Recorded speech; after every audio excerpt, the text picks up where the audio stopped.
বাচ্চাদের পরিস্থিতি এবং বড়দের অবস্থা এ সম্বন্ধে একটু তাদের থেকে জেনে নেব কি পরিস্থিতি। আচ্ছা, এখানকার পরিস্থিতি সম্বন্ধে কি মনে হচ্ছে রাস্তাঘাটের পরিস্থিতি? ও আমরা বারবার করে পঞ্চায়েতে জানিয়ে তবু আজ অবধি হলো না। এখানে রাস্তাগুলো সব কাদা, বারবার করে বলছি, ওরা যেখানে ইটের রাস্তা সেইখানের দিকে সব হয়ে যাচ্ছে।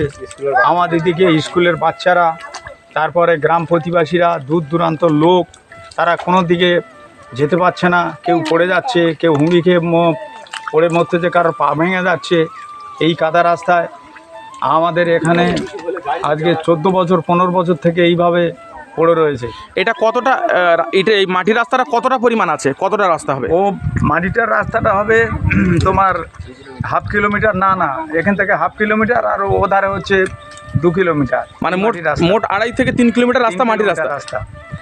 আচ্ছা, এটা কি পঞ্চায়েতের কাছে জানানো হয়েছিল? পঞ্চায়েতের কাছে বারবার করে জানিয়েছি। গর্ভবতী মহিলাদের পঞ্চায়েতের কাছে গর্ভবতী মহিলাদের নেজাতে হলে খুব অসুবিধা হয়, খুব মানে কোলে করে বহুত কষ্ট জবরদস্তি নেজাতে হয়। বিষয়টা পঞ্চায়েতের নজরে দেওয়া হয়েছিল, তারপরও পঞ্চায়েত বিষয়টা নজরে নেয়নি, পঞ্চায়েতে গুরুত্ব দেয়নি। তারপরে গর্ভবতী মেয়েদের এখান থেকে ঝড়াই করে পার করে নিয়ে যেতে হয়, ঝড়াই করে নিয়ে যেতে হয়। পরিস্থিতি কতটা খারাপ দেখুন, খারাপ যে একটা অসুস্থ মানুষকে নিয়ে যাওয়ার জন্য পরিস্থিতির জন্য। কি মনে হচ্ছে রাস্তার অবস্থা, যা বিষয়টা জানানো হয়েছিল? কি বলবো, এই বারবার আমরা পঞ্চায়েতে এই রাস্তা জানানো হলো, তাতে পঞ্চায়েত কোনো গুরুত্ব দিচ্ছে না, শুধু বললো হ্যাঁ দেবো। এই পর্যন্ত আজ এই 15-20 বছর এই অবস্থা আমার চলাফেরা করতেছি। বাচ্চাদের নিয়ে কি কষ্ট যেতে হয়, বাচ্চারা যখন বৃষ্টি হয় তখন যেতে পারে না, মেয়েরা কোলে করে নিয়ে যেতে হয়। এবারে এমন পরিস্থিতি হয়ে যায়, বাচ্চারা অনেক সময় স্কুল বন্ধ হয়ে যায়, পরীক্ষা বন্ধ হয়ে যায়, তাতে এই মাস্টাররা আমাদের অবজেকশন দেয়। কিন্তু আচ্ছা কী করবো, আমরা তো নিরুপায়।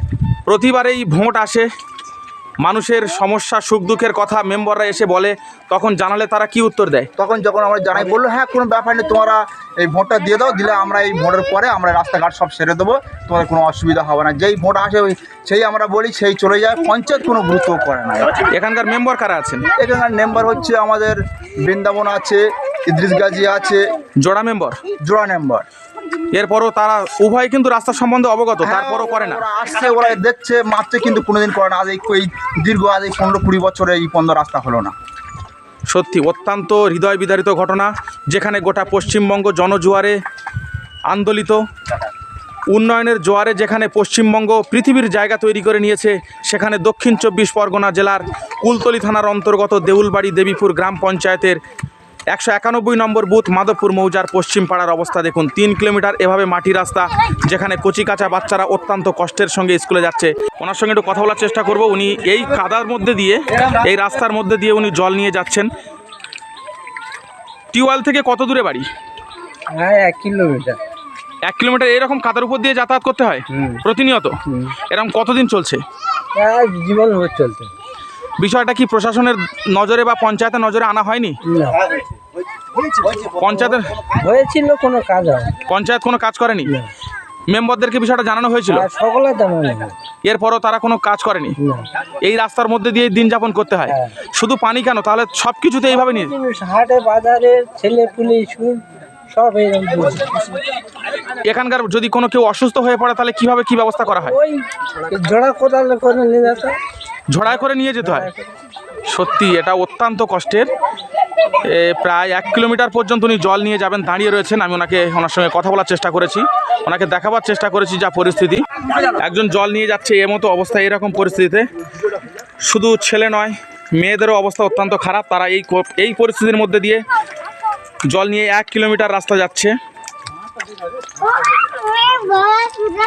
সত্যি কিভাবে মানুষ যাতায়াত করতে পারে, এটা কি সত্যি সম্ভব? দেখাবার চেষ্টা করছি ক্যামেরা লেন্সে যতদূর আসছে,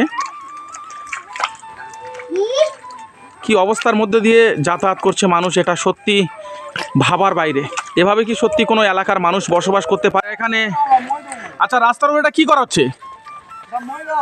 রাস্তা মই দেওয়া হচ্ছে, ফসল ফলানো হবে রাস্তায়। কেন এমন চিন্তা ভাবনা কেন? তার রাস্তা যদি না কাজ হয় তো কিভাবে কি হবে? বাচ্চারা চলতে পারবে না, হাটে বাজারে কোথাও যেতে পারবে না, রাস্তার পরিস্থিতি খুব খারাপ। এর কারণে ফসল ফলালে লাভ পাবো আমরা। তার মানে এরা অত্যন্ত ক্ষিপ্ত হয়ে রাস্তার উপরে ধান গাছ রোপণ করার পরিকল্পনা নিয়েছে। দক্ষিণ 24 পরগনা জেলার কুলতলি থানার অন্তর্গত দেউলবাড়ি দেবীপুর গ্রাম পঞ্চায়েতের 191 নম্বর বুথ মাধবপুর মৌজার পশ্চিম পাড়ায় তারা কিন্তু রাস্তার উপরে অসন্তুষ্ট হয়ে এই রাস্তার উপরে দিয়ে তারা ধান গাছ রুইছে। এটা সত্যি একটা বিরল ঘটনা। আমরা অনেক সময় দূর দূরান্তের অনেক ঘটনা সোশ্যাল মিডিয়ার মাধ্যমে দেখে থাকি, কিন্তু সরাসরি আজকের এই দক্ষিণ 24 পরগনা জেলার কুলতলি থানার অন্তর্গত দেউলবাড়ি দেবীপুর গ্রাম পঞ্চায়েতের 191 নম্বর পার্টের মাধবপুর মৌজার পশ্চিম পাড়া, সেখানকার রাস্তার অবস্থা এত খারাপ যে